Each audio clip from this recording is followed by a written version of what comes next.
नमस्ते नमस्ते, स्वागत है आप सभी का एसपी पब्लिकेशन में। और आज हम एक नया सेशन शुरू करने वाले हैं। आज के टेंस का नाम है प्रेजेंट परफेक्ट कंटिन्यूअस टेंस। हम पीछे 4 वीडियो में हम टेंस के बारे में काफी कुछ पढ़ चुके हैं। हमने सिंपल टेंस पढ़ लिया है, उसका बेसिक पढ़ लिया है, कंटिन्यूअस पढ़ा था, बहुत ही अच्छे शानदार तरीके से पढ़ा था। उसके बाद में हमने परफेक्ट पढ़ा था, वो भी बहुत अच्छे तरीके से पढ़ा था। इसके अलावा आज हम पढ़ रहे हैं परफेक्ट का कंटिन्यूअस टेंस। इसको पढ़ाने से पहले थोड़ा सा ओवरव्यू दे देता हूं।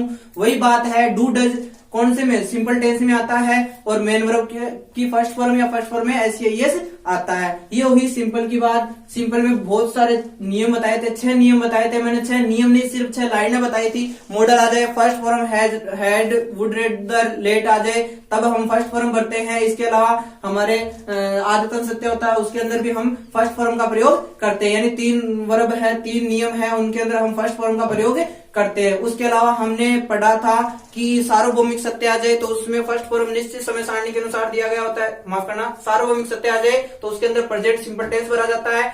अगर हम इसके अलावा हम पढ़ लेते हैं, एक निश्चित समय सारणी वाला आया था, उसमें भी हमने प्रेजेंट सिंपल टेंस भरा था। उसके अलावा सुगर संडे जो कि मोस्ट इंपोर्टेंट है, अगर उनमें से नहीं आए, अगर उनमें से समझ में भी नहीं आया तो भी चलेगा। अगर सुगर संडे आप लोगों ने याद किया है तो आपका एक भी सिंपल टेंस का पर्सन गलत नहीं होगा। आगे वाला टेंस हमने कंटिन्यूअस टेंस पढ़ा था प्रेजेंट का।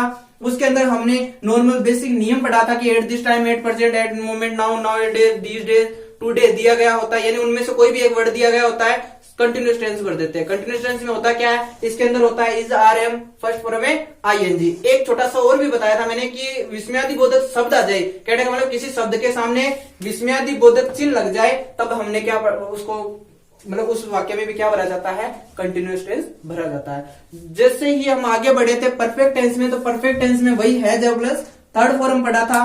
परफेक्ट टेंस में हैज प्लस थर्ड फॉर्म पढ़ा, उसके अंदर पढ़ा था। उसको कहां भरना था, उसको भरना था कि यदि किसी अंग्रेजी वाक्य में just yet, already, recently, up to now, so far दिया गया हो किसी वाक्य में, तो उसमें भी क्या होता है, हैज प्लस थर्ड फॉर्म यानी कि परफेक्ट टेंस भर दिया जाता है। चलो अब हम पढ़ेंगे आगे। एक छोटी सी बात और कि परफेक्ट टेंस में मैंने बताया था कि 2 खाली स्थान होते हैं, उसके अंदर 2 खाली स्थान होते हैं, तो वो आपको नॉर्मल सा याद होगा। और अगर आपने अच्छे से पढ़ा है, नोट्स बनाए हैं, तो बहुत ही अच्छी बात है। अच्छे से इसको एक बार पढ़ लो, दोबारा इस वीडियो को एक बार फिर आपको पढ़ना है, मतलब देखना है, अच्छे से देख लो, समझ में आ जाएगा। उसके बाद में अगर आप पढ़ना चाहो, मतलब लिखना चाहो, तो इसके नोट्स बना सकते हो। इस वीडियो को 1 से 2 बार देख लोगे आप। 2 बार देखने के बाद में आपको नोट्स बनाने की आवश्यकता नहीं पड़ेगी। चाहे वो 5th क्लास का बच्चा हो, 8th क्लास का बच्चा हो, या 10th लेवल का बच्चा हो, या कंपटीशन लाइन का भी हो, टेंस से एक भी पर्सन गलत नहीं होगा, इस बात की गारंटी मैं देता हूं। ठीक है, चलो आज हम पढ़ेंगे प्रेजेंट का परफेक्ट कंटिन्यूअस टेंस। इस टेंस में होता क्या है, सबसे पहले इसका नाम देखो, नाम से ही समझ में आ रहा है। देखो प्रेजेंट का है, मतलब प्रेजेंट का है, नॉर्मल सी वर्तमान काल का है। परफेक्ट है, कंटिन्यूअस है, 2 टेंस एक साथ दिए गए हैं, दिए गए ना, यानी कि 2 चीजें आएगी इसके अंदर। कितनी आएगी, 2 चीजें आएगी। लेकिन हमारे पास तो चीजें ही 2 है, हमारे पास तो चीजें ही 2 है। क्या तब क्या करें, हमारे पास चीजें कौन कौन सी 2 है, यानी कि परफेक्ट टेंस में हेल्पिंग वर्ब और मेन वर्ब होती है, कंटिन्यूअस टेंस में भी हेल्पिंग वर्ब और मेन वर्ब होती है। अब क्या करें, कुछ तो सॉल्यूशन करना पड़ेगा। चलो इसका सॉल्यूशन ये है कि जो चीजें अलग अलग है उन चीजों को तो ले लो, उन चीजों में से एक चीज उठा लो, यानी एक तो इसकी उठा लो और एक मेन वर्ब उठा लो। कहने का मतलब ये है कि पहले क्या आती है, पहले हेल्पिंग वर्ब आती है, फिर मेन वर्ब आती है। यही होता है, पहले हेल्पिंग वर्ब फिर मेन वर्ब आती है। इजी है, आसानी से समझना, समझ में आ जाएगा। यानी कि मैं सिर्फ इसका विखंडन कर रहा हूं, अभी टेंस नहीं पढ़ा रहा हूं आपको, टेंस बिल्कुल नहीं पढ़ा रहा हूं, सिर्फ भूमिका बना रहा हूं। एक बार देख लो इसको, अच्छे से समझ में आ जाएगा। एक ही छोटी सी बात है, कुछ नहीं है इसके अंदर।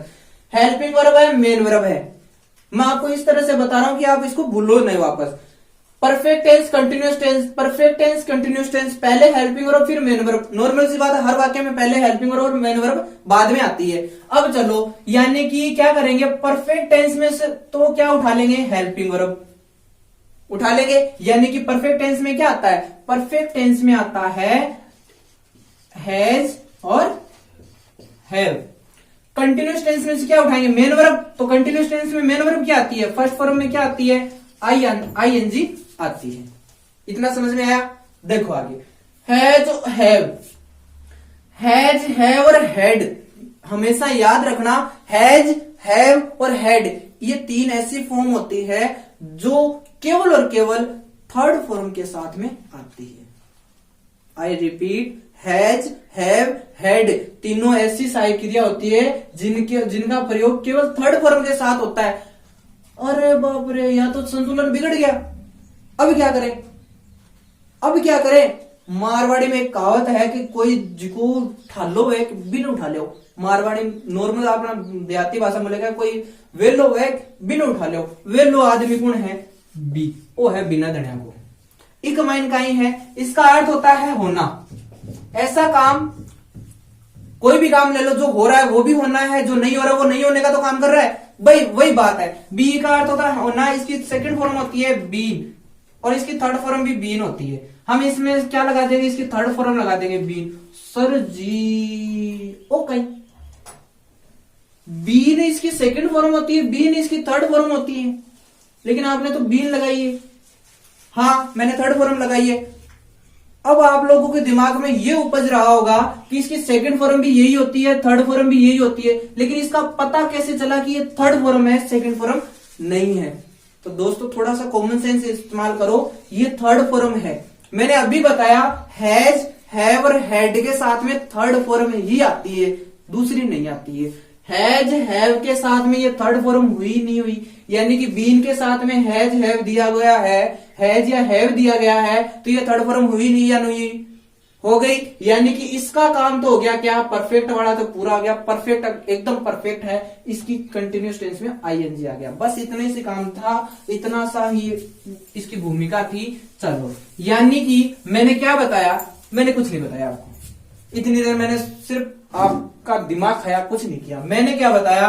मैंने सिर्फ बताया कि इस टेंस में क्या आता है? हैज आता है, हैव आता है और क्या आता है? बीन आता है और आईएनजी आता है। सर जी तो बड़ो, हाँ वो तो बड़ो की राम कहानी ही बा, यानी कि हैज, हैव परफेक्ट टेंस से उठाया गया है। हैज, हैव कभी अकेला आता नहीं है, इसलिए इसके साथ में हमने क्या लगाया? बीन, और बीन कणा बिना घोड़ी को नहीं आया, तो आ घोड़ी यानी कि कंटिन्यूस टेंस में से आईएनजी उठा लिया। समझ में आया? चलो अब सर जी नियम से, हाँ वही नियम, चलो नियम करते हैं, आ जाओ फटाफट। लेकिन इससे पहले एक छोटा सा ही बात, एक छोटी सी बात। चलो नियम कोई बात नहीं है, ये लो रूल।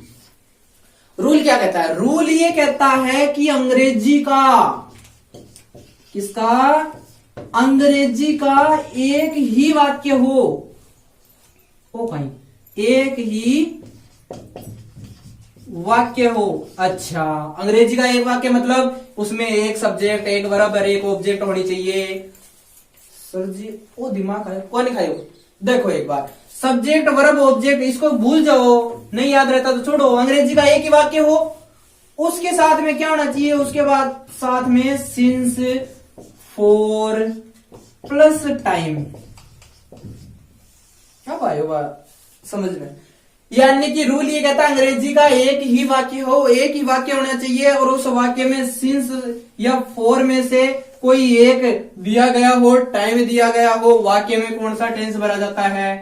कंटिन्यूअस। कौन सा? Perfect continuous. कौन सा? प्रेजेंट का परफेक्ट कंटिन्यूअस टेंस भरा जाता है। समझ में आया? नहीं आया तो एक बार उदाहरण देख लो, चुटकियों में समझ में आ जाएगा। पहला देखो, एग्जाम्पल क्या कहता है? एग्जाम्पल ये कहता है कि सोनू, सोनू पटेश्री, चलो ठीक है पटेश्री में लेना। Sonu read A novel, Sonu read A novel for 2 hours। एक वाक्य और देख लो, लिखा हुआ है वी लिव,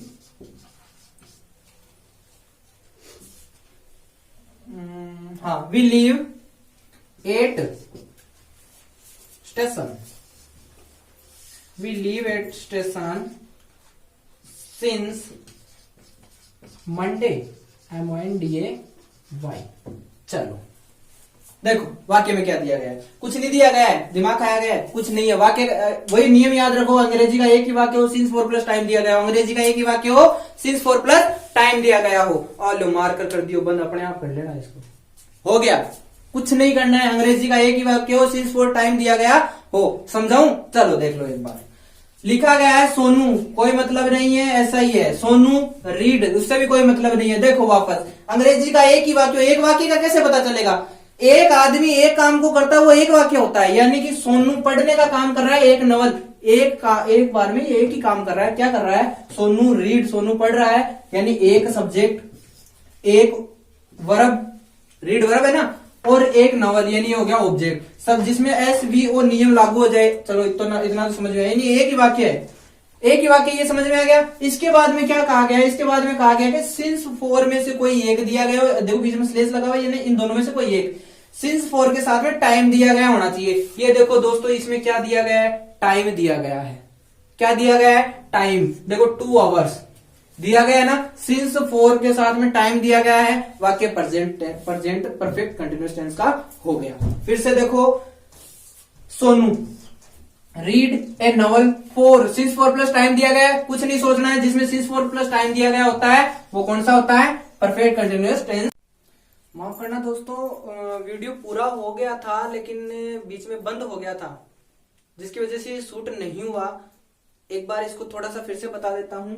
मतलब पूरा वीडियो देखा था, पता चला कि भाई ना इसमें वीडियो रह गया है, थोड़ा सा ये बनना रह गया था और मैंने ध्यान नहीं किया, वीडियो बीच में रुक गया था। चलो देख लो इसको। मैंने बताया था Sonu read A novel for 2 days, यानी कि इसके अंदर बता दिया सिंस फॉर प्लस टाइम दिया गया है। इसका मतलब सिंस फॉर प्लस टाइम किस में आता है? परफेक्ट कंटिन्यूअस टेंस में आता है। सोनू एक वचन है, एक वचन के लिए इसमें क्या आ जाएगा? हैज आ जाएगा। क्या आएगा? हैज आ जाएगा। उसके बाद में हैज के साथ में क्या आता है? Been, has been. रीड का क्या हो जाएगा? रीडिंग। बस, यानी कि हैज, हैव, उनमें से एक आ जाएगा, बीन भरा जाएगा, ING भरा जाएगा। चलो इसमें देखो, we leave at station since morning, इसमें सिंस फॉर प्लस टाइम दिया गया है, यानी मंडे दिया गया है, इसका मतलब टाइम ही तो है, और सिंस दिया गया है, तो इसका मतलब कौन सा टेंस हो गया? परफेक्ट का कंटिन्यूअस टेंस हो गया। फिर से इसमें आ जाओ, वी बहुवचन है, बहुवचन के साथ में क्या आता है? हैव आता है, तो हैव आगे क्या है? Been, have been. लिव का क्या हो जाएगा? लिविंग। ये लो दोस्तों, अपना टेंस है कंप्लीट हो गया है, यानी कि परफेक्ट कंटिन्यूअस टेंस भी कंप्लीट हो गया है, पूरा प्रेजेंट टेंस कंप्लीट हो गया है। आपको क्या करना है? आपको कोई भी एक अच्छी ग्रामर, अच्छी बुरी जैसी भी ग्रामर हो, आपको उस ग्रामर को उठाना है। बेसिकली आपको संजीव है वो ग्रामर सबसे बेस्ट आती है। इसके अलावा ल्यूसेंट की कोई आपके पास बुक है, उस ल्यूसेंट की बुक से भी आप पढ़ सकते हो। जितने एग्जाम्पल आप बना सकते हो, जितने आप एग्जाम्पल कर सकते हो, वो एग्जाम्पल आप सबके इस नियम के माध्यम से एकदम सरल और आसानी से हो जाएंगे। तो चलिए दोस्तों, मिलेंगे एक नए सेशन के साथ अगले वीडियो में। तब तक के लिए धन्यवाद, बेस्ट ऑफ लक, पढ़ते रहिए, आगे बढ़ते रहिए। SB publication.